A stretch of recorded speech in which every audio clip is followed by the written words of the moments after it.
Ladies and gentlemen, thank you for hearing my testimony. My name is Molly Thomas, and I'm here in support of the Rhode Island Coalition Against Gun Violence and the Moms Demand Action for Gun Sense in America group. I'm testifying specifically in support of Bill number 2492, the red flag bill. And to begin, I just want to recognize the high school students and all their bravery in coming up and speaking. When I was in third grade, and this is relevant, I was a student of Mrs. Rhonda Bebo, and in my memory, she was 7 feet tall, and her hair, it was the 80s, gave her another foot, and she used to wear red stilettos.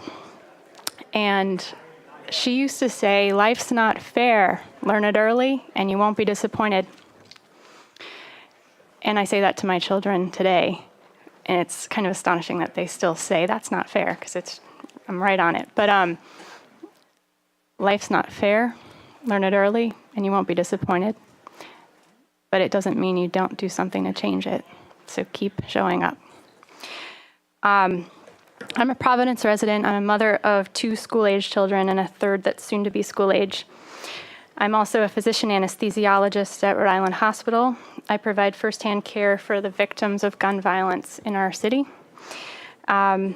Most recently, I took care of 2 individuals who were on opposite sides of gang violence the same day in neighboring ORs. I'm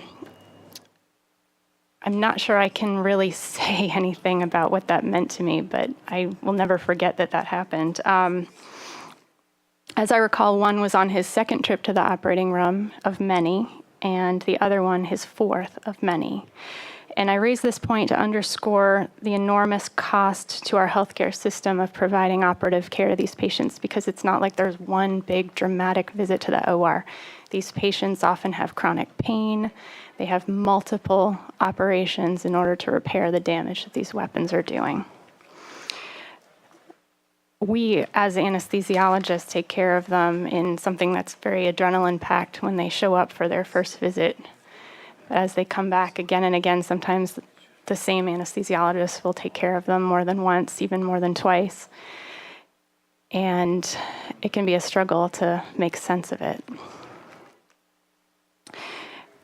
These are preventable injuries, and this is a public health crisis that's been identified by multiple medical associations across the country. This is a public health crisis. And it has costs that are upwards of $5 million per fatal event.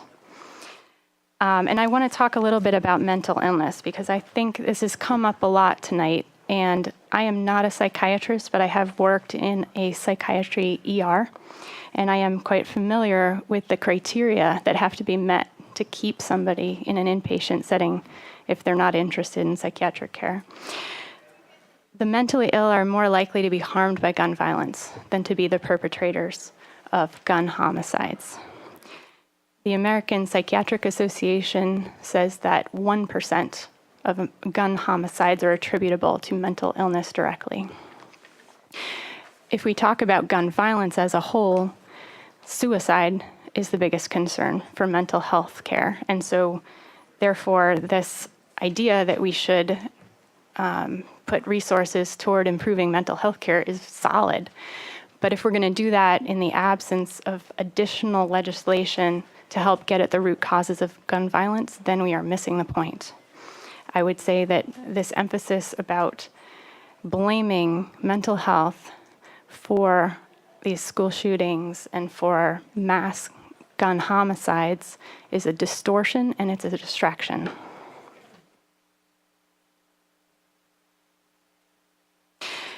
So we can talk numbers until we're blue in the face, but I'm going to tell you a story. I've spoken about Dr. Michael Davidson in the past when I've been in this room. Stop you for a minute. Senator Jabor has a question. Doctor, Absolutely. thank you, but you just said something that struck me, and we're all searching for answers, and we're trying to rely on studies or data and statistics to back up. Do you have any significant data or studies that show to support what you just said? That comes from a textbook. What's being said is a distortion? Well, if we're going to talk about mental illness as being a major underlying factor of gun homicides, that's a distortion. And I think it distracts us from getting at the root causes of gun violence and developing legislation that's appropriately going to target that. Well, the chair of our Health and Human Services Committee is standing here, and if you've done your research, the Senate has done a lot in the state of Rhode Island.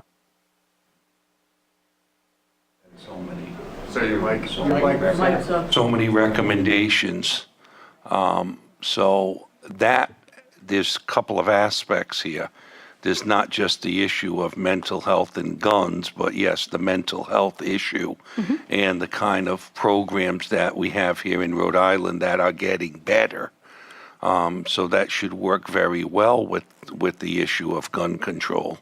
But to say that that's a distortion, I don't agree with that.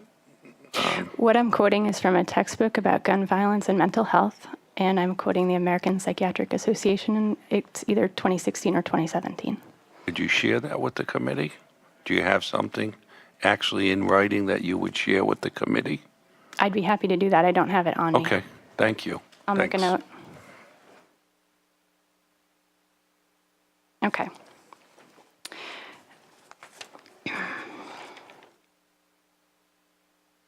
In 2014, I was a cardiothoracic anesthesia fellow at Brigham and Women's Hospital, and I worked with cardiac surgeon Michael Davidson. And I've spoken about him in this room before. He was a force, and he was a huge influence on my professional development. But he was also a husband and a father, a professional, and he was constantly pushing boundaries to improve patient care in cardiac surgery. On this particular day, we were doing a very challenging cardiac operation, and I remember that during the operation, the patient's aorta, the biggest caliber artery in the body,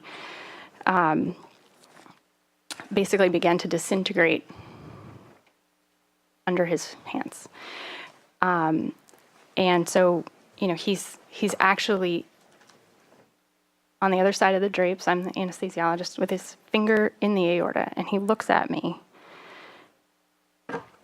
and he says, "So this isn't really going the way I expected."